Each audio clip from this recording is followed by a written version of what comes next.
Boa tarde, me chamo Mariana e o trabalho que eu vou apresentar hoje é relativo a uma reflexão dentro da abordagem sociohistórica vinculada à questão da violência através do bullying nas escolas dos alunos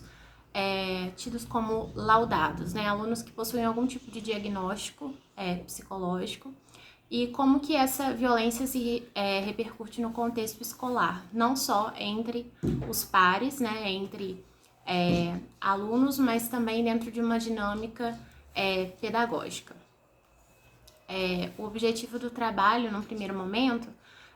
foi apontar a importância que a escola tem na transmissão dos conhecimentos, mas não somente na transmissão do conhecimento, mas na construção de um discurso mesmo de inclusão, num discurso em que, de alguma forma, a lógica entre os oprimidos e os opressores acabam mesmo se destacando, apesar do contexto escolar tentar quebrar com essa dinâmica que acaba transformando alguns contextos entre as crianças e os adolescentes num contexto de isolamento, através da prática do bullying, que pode desencadear, por exemplo, em contextos de ansiedade, depressão e isolamento. O objetivo, então, foi considerar de uma maneira dinâmica como que a prática do bullying exercida em alunos que possuem algum laudo psicológico,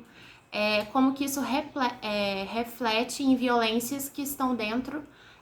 do contexto escolar, mas que também estão presentes fora desse contexto escolar, né? Na verdade, elas se reproduzem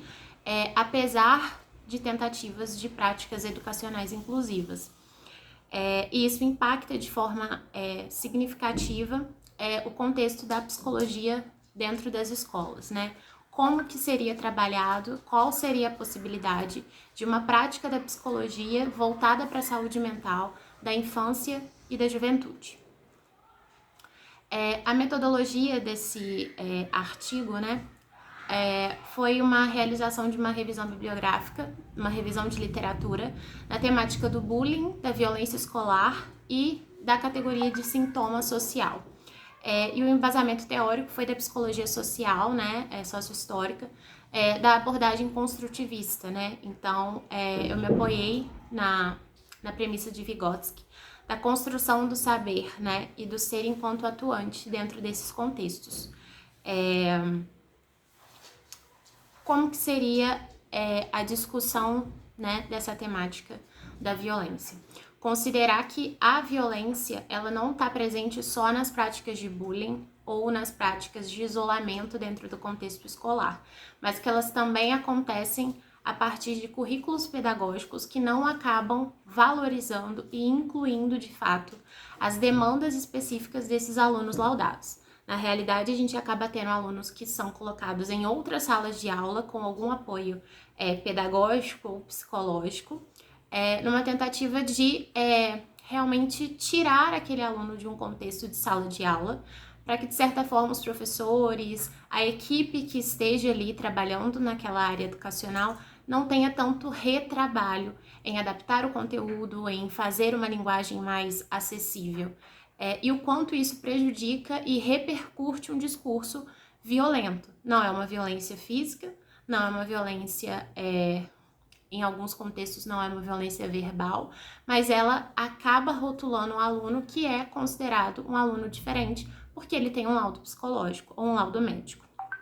Então, a violência escolar, ela de certa forma tem se mostrado presente nessa dinâmica da educação supostamente inclusiva, porque de inclusão, de fato, ela não cumpre os requisitos de uma construção que seja permitido o sujeito produzir o seu próprio conhecimento e socializar dentro dos pares. Então, essa violência ela acaba sendo entre os pares, entre alunos, entre crianças e adolescentes que não entendem aquele contexto, não são apresentados à realidade daquele aluno, seja um aluno que tenha alguma deficiência física, seja um aluno que tenha um laudo de autismo, elas não são apresentadas a essa realidade, elas não conhecem as adaptabilidades daquele colega. Isso repercute em níveis de discurso, de isolamento, e a própria dinâmica da escola repercute essa violência quando o aluno X não pode participar de uma atividade ou que uma determinada atividade vai ter que ser adaptada ou não dada para aquele aluno. A adesão nos grupos e nos pares não acontece de uma maneira saudável, né? Acaba-se numa tentativa de incluir aquele aluno, acaba se perpetuando condutas preconceituosas e que acabam gerando um discurso violento de exclusão, não só de uma exclusão dentro da sala de aula, mas também de outros contextos, porque o contexto escolar perpassa o círculo ali da escola, né? Então, eventos, festas, aniversários, né? Condutas realmente de uma socialização que é importante e esses alunos acabam sendo deixados de lado.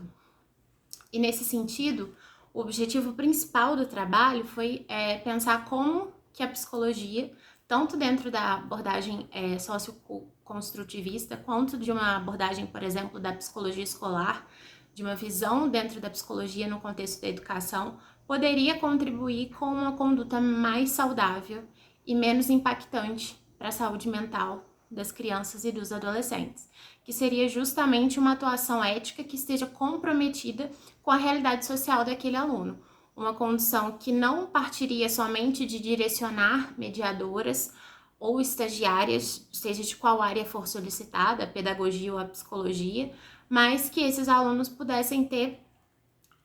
de fato, as suas demandas acolhidas, né? Por isso a importância da lei que aprova os psicólogos nas escolas, tanto em contextos públicos e contextos privados, mas que esse psicólogo faça, de fato, uma atuação acolhedora nesse sentido. Concluindo, a violência nem sempre ela vai ser percebida nos atos e nas condutas, porque se tem no imaginário que a violência é quando tem-se uma agressão, por exemplo. Mas essas condutas de um discurso político-pedagógico que exclui o aluno que tem um determinado laudo também é uma violência. É uma violência simbólica, porque ela está presente ali numa narrativa de como que eu vou conduzir a sala de aula, como que eu vou agrupar os alunos, quais atividades que vão acontecer ou não, com ou não a presença do aluno. Então, quando esses alunos tidos como laudados são impedidos de frequentarem certas atividades ou de se agruparem com seus pares, né, na escola, isso acaba repercutindo demandas estruturais e funcionais que imperam na violência. E a tentativa de enquadrar as crianças e os jovens em modelos de normalidade também acaba sendo a primazia que sustenta